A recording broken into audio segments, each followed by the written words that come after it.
Hai, namaku Furqan Kurniawan dan aku adalah seorang mahasiswa di salah satu universitas di Surabaya.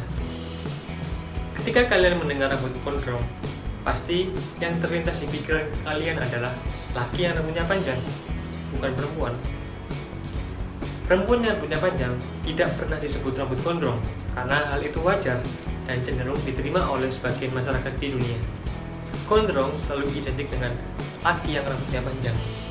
Dan di dalam kata gondrong tersebut terdapat berbagai stigma yang dibuat oleh masyarakat Indonesia. Citra buruk pria berambut gondrong sudah ditanamkan di zaman dahulu. Lebih parahnya lagi pada era Soeharto. Pada era inilah menurut saya stigma negatif rambut gondrong sangat gencar-gencarnya. Bagaimana tidak? Menurut pemerintahan Soeharto, rambut gondrong tidak dianggap sikap yang mencerminkan kepribadian bangsa. Bahkan saat era Soeharto berkuasa selama 32 tahun, pada awal berdirinya Orde Baru, musuh besar para penguasa itu bukan hanya komunisme, tapi para lelaki yang rambutnya gondrong juga jadi musuhnya. Pertanyaannya adalah, mengapa? Mengapa Orde Baru begitu cemas terhadap rambut gondrong? Alasannya adalah pemerintah ingin membentuk anak muda Indonesia menjadi anak yang penurut dan patuh terhadap orang tuanya seperti layaknya konsep keluarga di Jawa. Rambut gondrong adalah simbol perlawanan bangsa-bangsa yang ada di Eropa. Karena itulah, rezim Orde Baru sangat menakuti rambut gondrong. Simbol itu disebut hippies. Hippies sendiri adalah gerakan kontra budaya yang berkembang di Amerika Serikat pada tahun 1960-an. Menurut mereka, manusia modern telah dibutakan oleh ambisi perang, menaklukkan, dan menang. Oleh karena itu kemudian, hippies dikenal sebagai gerakan kiri baru. Budaya hippies yang menjunjung kebebasan individu beridentik dengan rambut gondrong, perilaku seks bebas, narkotika, dan berpakaian warna yang sangat mencolok. Atas dasar itulah kemudian, pemerintah menerapkan kebijakan untuk dilarang gondrong.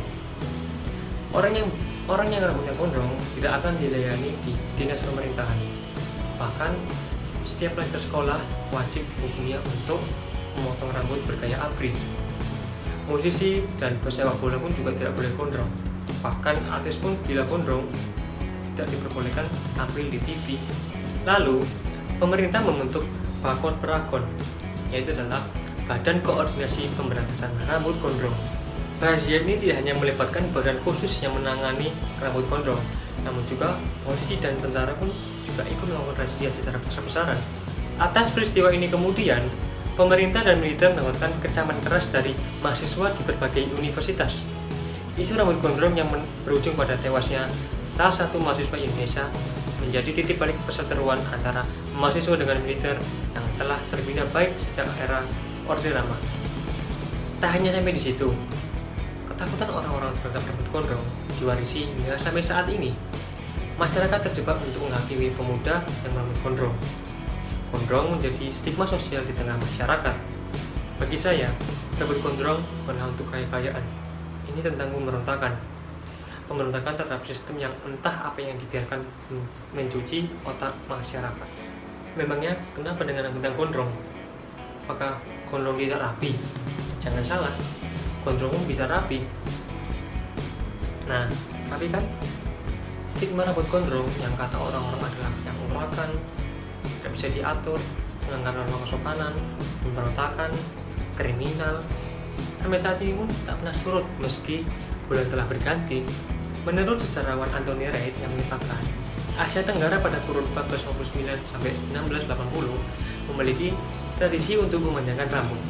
Pada zaman itu, rambut dianggap sebagai simbol kekuatan dan kewibawaan seseorang. Tradisi itu mulai terkikis ketika masuknya Kristen dan Islam ke Indonesia. Rambut tidak ditafsirkan sebagai simbol kekuatan, melainkan sebagai pembeda jenis kelamin. Bahkan Pangeran Diponegoro pun pernah menyuruh pasukannya untuk memotong rambutnya agar bisa membedakan orang Jawa murtad yang berpihak kepada orang Belanda. Pada zaman sekarang, banyak tempat perusahaan yang melamar kerja yang masih mendiskriminasi hal tersebut. Hal itu membuat susahnya mencari pekerjaan. Lalu kesulitan selanjutnya untuk lelaki gondrong adalah masalah cinta. Contohnya, ketika berkunjung pacar, tatapan si bapak pacarnya itu sangat dingin sekali, seolah-olah mengatakan cowok gondrong, jelek, kurus, merakan. Menurut saya, stigma-stigma tentang lelaki gondrong harus diperangi dan harus dilawan. Kenapa begitu? Sebab jika dipelihara terus-menerus, maka akan menimbulkan penyakit kebudayaan, membuat kehidupan sosial kebudayaan hanya jadi penuh sesak dengan penuh prasangka.